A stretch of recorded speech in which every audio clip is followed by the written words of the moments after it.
दोस्तों नमस्कार। आप देख रहे हैं अपना YouTube channel be your money manager. दोस्तों क्रेडिट कार्ड तो है बड़े ही काम की चीज, लेकिन इससे दिक्कत तब शुरू होती है जब क्रेडिट कार्ड जारी करने वाले बैंक हमें बेवजह परेशान करने लगते हैं। तीसरी पार्टी के जरिए डरा धमकाकर बकाये की वसूली करते हैं, ग्राहकों की मंजूरी के बिना क्रेडिट कार्ड जारी कर देते हैं या फिर गलत बिलिंग से हमको परेशान करते रहते हैं। जी सच है ना। लेकिन अब इससे आपको राहत मिलने वाली है। तो कैसे मिलेगी राहत, ये हम आपको इस एपिसोड में आगे बताएंगे।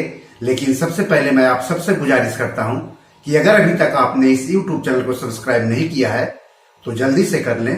साथ ही साथ अपने दोस्तों, रिश्तेदारों, अपने जान पहचान वालों को भी इस YouTube चैनल को शेयर करने के लिए कहें, सब्सक्राइब करने के लिए कहें, लाइक करने के लिए कहें, पैसों से जुड़े हुए सवाल पूछने के लिए कहें, क्योंकि पैसों से जुड़े हुए हर सवाल के जवाब यहाँ दिए जाते हैं आसानी से और आपकी भाषा में। तो चलिए आगे बढ़ते हैं।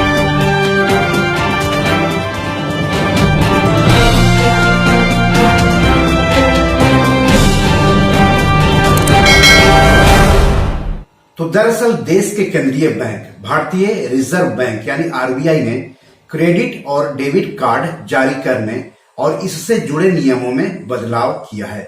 नए नियमों से क्रेडिट कार्ड जारी करने वाले बैंकों की मनमानी पर रोक लग सकेगी। वहीं ऐसे बैंकों की मनमानी से परेशान क्रेडिट कार्ड रखने वाले ग्राहकों को राहत मिल सकेगी।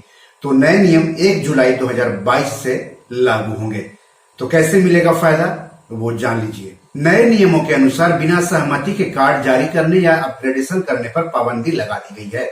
अगर बिना सहमति के कार्ड जारी किया जाता है या मौजूदा कार्ड को प्राप्तकर्ता की मंजूरी के बिना अपग्रेड और एक्टिवेट किया जाता है और इसके लिए बिल दिया जाता है, तो कार्ड जारीकर्ता को न केवल पैसे वापस करने होंगे बल्कि बिना किसी देरी के प्राप्तकर्ता को वापस किए गए शुल्क के मूल्य का दोगुना जुर्माना भी देना होगा। दूसरा है, ग्राहक आरबीआई के लोकपाल से शिकायत कर सकते हैं। जिस व्यक्ति के नाम पर कार्ड जारी किया गया है वह भारतीय रिजर्व बैंक के लोकपाल से भी संपर्क कर सकता है। लोकपाल स्कीम के प्रावधानों के अनुसार जुर्माने की राशि तय की जाएगी। तीसरा जो नियम है वो है, कार्ड के साथ पेश किए गए अन्य प्रोडक्ट्स या सर्विसेज के लिए ग्राहक की लिखित सहमति जरूरी है। कई बार कई ऑफर्स पेश किए जाते हैं क्रेडिट कार्ड जारी करने वाले बैंकों की तरफ से, तो अब जो है बिना ग्राहक की सहमति के बैंक उन ग्राहकों को ऑफर्स पेश नहीं कर सकेंगे। जारी किए गए कार्ड या कार्ड के साथ पेश किए गए अन्य प्रोडक्ट्स या सर्विसेज के लिए ग्राहक की लिखित सहमति जरूरी है। इसके अलावा कार्ड जारीकर्ता ग्राहक की सहमति के लिए मल्टी फैक्टर ऑथेंटिकेशन के साथ अन्य डिजिटल मोड का इस्तेमाल कर सकते हैं। चौथा जो नियम है वो है, बिना सहमति वाले कार्डों के दुरुपयोग से होने वाली किसी भी हानि के लिए केवल कार्ड जारीकर्ता जिम्मेदार होंगे। आरबीआई ने कहा है कि ऐसे कई मामले सामने आए हैं जहां किसी व्यक्ति के नाम पर जारी कार्ड उन तक नहीं पहुंच पाया और इसका दुरुपयोग किया गया है। इस बात पर जोर दिया गया है कि ऐसे बिना सहमति वाले कार्डों के दुरुपयोग से होने वाली किसी भी हानि की जिम्मेदारी केवल कार्ड जारीकर्ता की होगी और जिस व्यक्ति के नाम से कार्ड जारी किया गया है वह इसके लिए जिम्मेदार नहीं होगा। तो क्रेडिट कार्ड रखने वाले इस बात को ध्यान में रख ले। पांचवा जो नियम है वो ये है कि तय समय में ग्राहक द्वारा कार्ड एक्टिवेट नहीं करने पर बिना जुर्माना क्रेडिट कार्ड बंद करना होगा।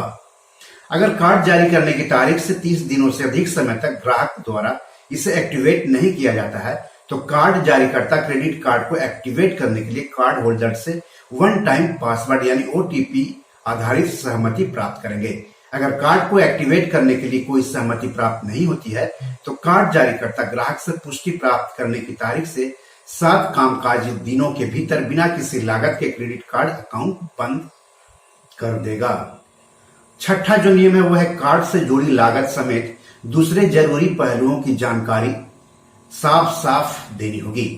कार्ड जारीकर्ता क्रेडिट कार्ड एप्लीकेशन के साथ एक पेज का की फैक्ट स्टेटमेंट प्रोवाइड करेंगे जिसमें कार्ड के अहम पहलुओं जैसे कि ब्याज दर, शुल्क समेत अन्य जानकारियां शामिल होंगी।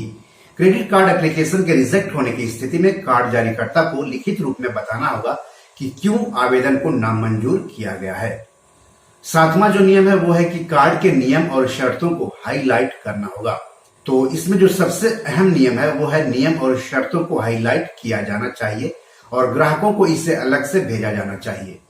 आठवां है खोए हुए कार्ड। कार्ड धोखाधड़ी से होने वाली देनदारियों के लिए बीमा कवर।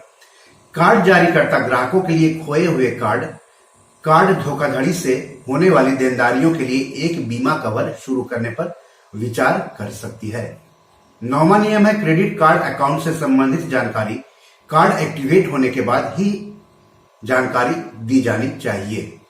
कोई भी कार्ड जारीकर्ता नए क्रेडिट कार्ड अकाउंट से संबंधित किसी भी क्रेडिट इंफॉर्मेशन को क्रेडिट इंफॉर्मेशन कंपनियों को कार्ड के एक्टिवेट होने से पहले रिपोर्ट नहीं करेगा। 10वां है ट्राई के निर्देशों का पालन करने वाले टेली मार्केटरों की ही नियुक्ति करनी होगी। कार्ड जारीकर्ता यह सुनिश्चित करेंगे कि वे जिन टेली मार्केटरों को नियुक्त करते हैं वो telecom regulatory authority of India यानी ट्राई द्वारा समय समय पर जारी निर्देशों का पालन करते हैं। कार्ड जारीकर्ता के रिप्रेजेंटेटिव ग्राहकों से केवल सुबह 10 बजे से लेकर के शाम को 7 बजे के बीच ही संपर्क कर सकेंगे। और जो 11वां नियम है वह है शिकायत दर्ज होने के 1 महीने के भीतर सुनवाई होनी चाहिए। कार्ड जारी करने वाली कंपनी यह सुनिश्चित करेगी कि उनके कॉल सेंटर के कर्मचारियों को पर्याप्त रूप से प्रशिक्षित किया गया है ताकि वे शिकायतों को सक्षम तरीके से सुलझा सके। उसने कहा है कि कार्ड जारी करने वाला शिकायतकर्ता को उसके वित्तीय नुकसान, मानसिक पीड़ा के लिए मुआवजा देने का जिम्मेदार होगा। यदि शिकायतकर्ता को शिकायत दर्ज करने की तारीख से अधिकतम 1 महीने के समय के भीतर कार्ड जारी करने वाले से संतोषजनक प्रतिक्रिया नहीं मिलती है तो उसके पास शिकायतों के निवारण के लिए रिजर्व बैंक के लोकपाल से संपर्क करने का विकल्प होगा। तो क्रेडिट कार्ड का इस्तेमाल करने वाले इन नए नियमों को जरूर जान लें और क्रेडिट कार्ड देने वाले बैंकों की मनमानी से मुक्ति पाएं। तो बी योर मनी मैनेजर में आज इतना ही। धन्यवाद, नमस्कार।